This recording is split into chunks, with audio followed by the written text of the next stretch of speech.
Ivan Pavlenko, From Family to Family, Chapter 3, Part 8.2, The Beginning of a New Path, read by Natalia Buzova. After all this, I seem to have become an equal member of the team, but the expansion of my rights soon put an additional burden on me. Now they began to send me to various party meetings and activities, and I had to prepare reports for the newspaper about their work. In order to understand how difficult it was to manage the largest department in the newspaper at the same time and go to various meetings, you need to know what the volume of work was in the editorial office and how many colleagues and how my colleagues treated their duties. There were 6 creative workers, an editor, 3 heads of departments, party, agricultural, and work with Ropsil coal assets, as well as a literature employee and a secretary.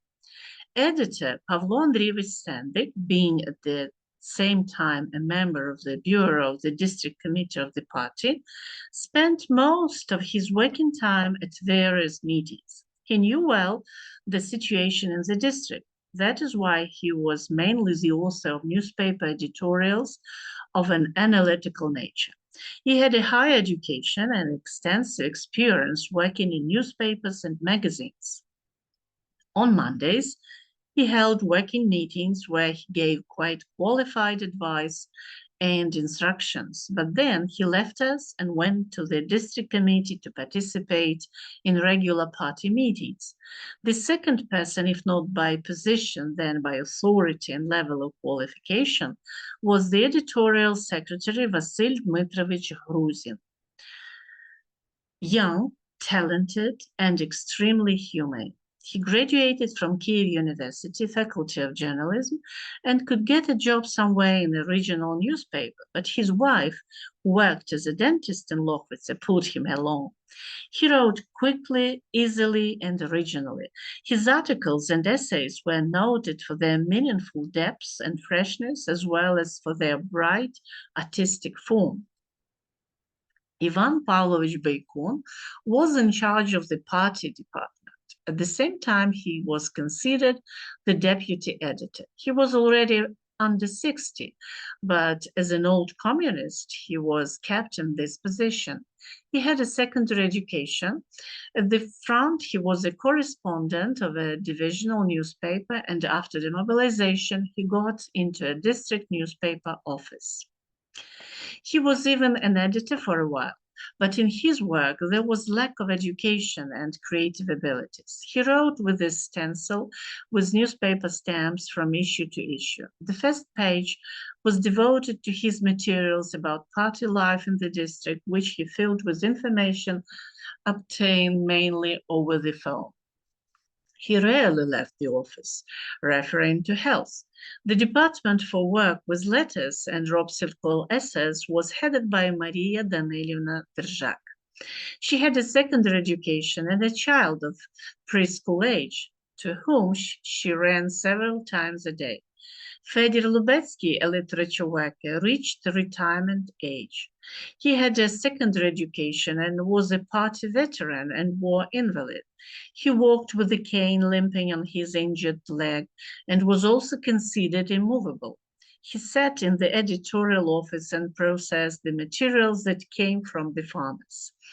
He also collected various city news, in particular of a criminal nature. So the people gathered most alike in that fable, good and not bad. All from Lochvitsa, all at home, they came to work at exactly 9 o'clock and with the help of their phones and in this way drove around the district, collecting material and then adding to it what was taken from the ceiling and sucked from the finger and written. And at exactly 6 o'clock, they went home to their wives and children. And so day after day, from salary to salary. But a newspaper without fresh, in-depth, and well-processed material, without essays and reports from places, will be faceless and pale. When this was discussed at the meeting, all those non-travelers began to squirm on their chairs, to look for reasons to justify themselves and at the same time look in my direction. I was responsible for, they said, collective farms and state farms, pioneers and legates, sowing and harvesting campaigns, so I had to go. And I drove more and more, often remembering the words of my predecessor who had worked for 2 years and calculated, I don't want water to be carried on me. The department was the largest. It almost took the entire inside page of the newspaper. After all, the area was agricultural, and all party and Soviet bodies were busy solving problems related to bread, milk, meat, and sugar. Every day, our driver brought various information reports from the Central Agricultural Service. In winter, about the progress of the removal of humus to the fields. In the spring, about the progress of sowing and cultivation of crops. In the summer, about the progress of harvesting and handing over bread to the state. In the fall, about the removal of the sugar beets and the preparation of fodder for animal husbandry. And the whole year, a separate certificate about milk production and meat production.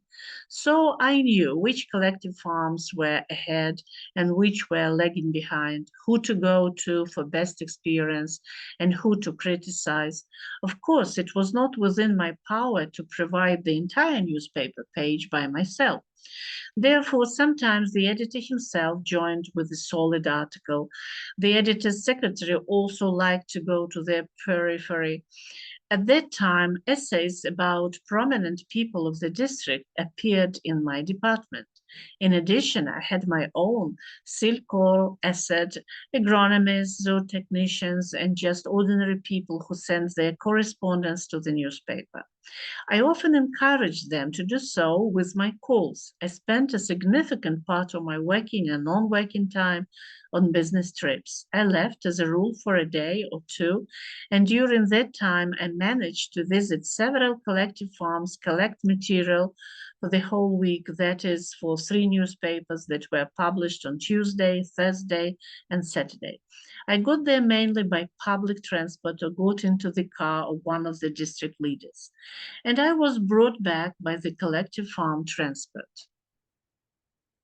There were no problems with food. In every village, they would gladly feed and raise a glass so that the correspondent did not write something bad about them. I did not refuse lunch or dinner, but only when I prepared something good for the newspaper. I didn't even pick up a glass. That was our strict editorial rule.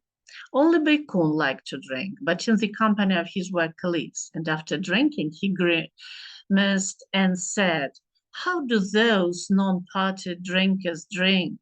In 2 years, I visited all villages and hamlets, all collective farms and brigades. I knew all the heads of collective farms, agronomists, zootechnicians, foremen, farm managers, secretaries of party organizations, as well as many milkmaids, pig farmers, farm workers, and other pioneers of agriculture. I liked the work, but it was exhausting. I wrote day and night. My favorite genre was an essay with artistic coloring, and I was forced to sit over a stream of minute information and analyze and summarize endless summaries of the progress of various campaigns and collective farms to process other people's materials.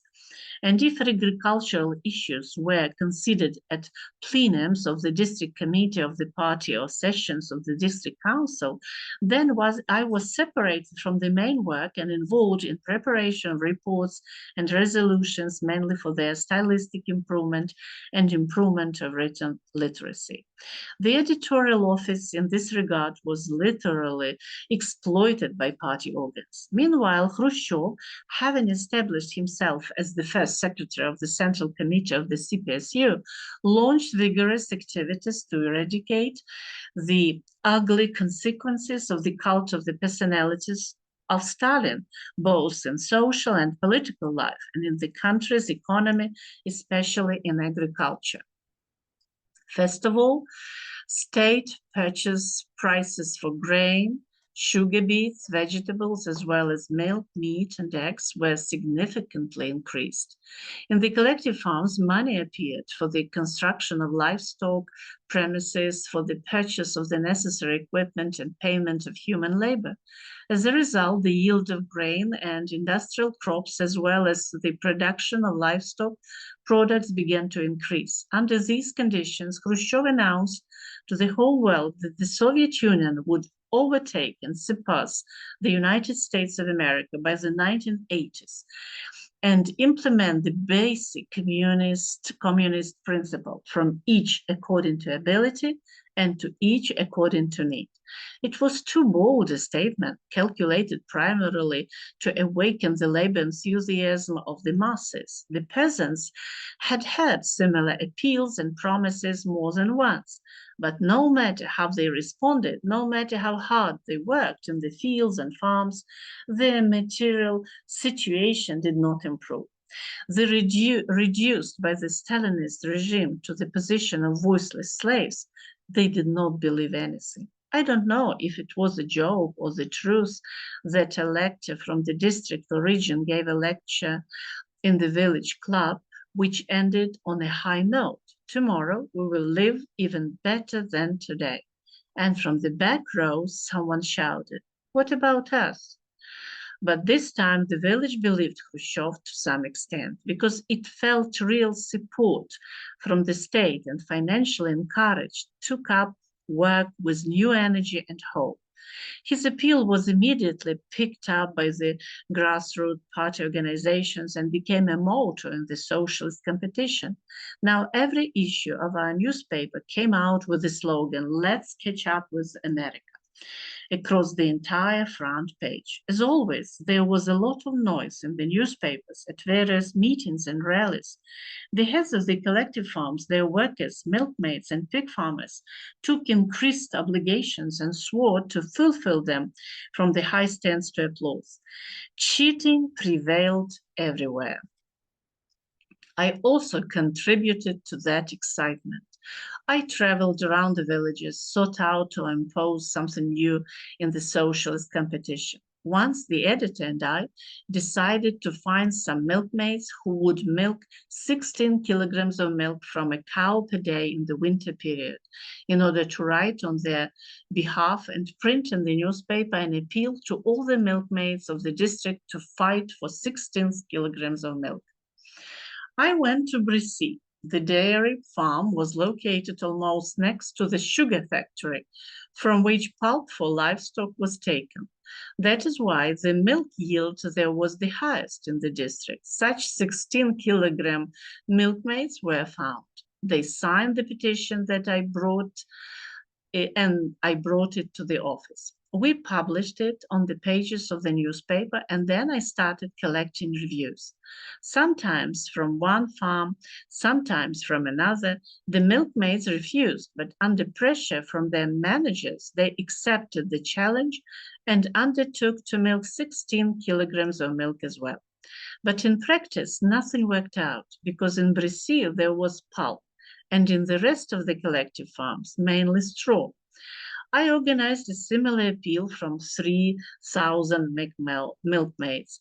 They were in some collective farms, but I noticed and heard from people that they were given the best cows and fodder, and in some places they were added milk at the expense of others, so that the collective farm had its own front runners of the competition. And we also published the following milky fiction through the newspaper. It was as if individual milkmaids were not milking the cows in full. If each milkmaid did not get 100 grams from a cow in one milking, then in the district it would amount to hundreds of liters. We published the article and I went again for positive reviews.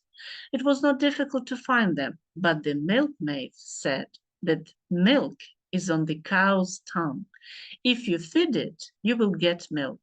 And with the straw, no matter how much you pull the udder, you will not get anything out.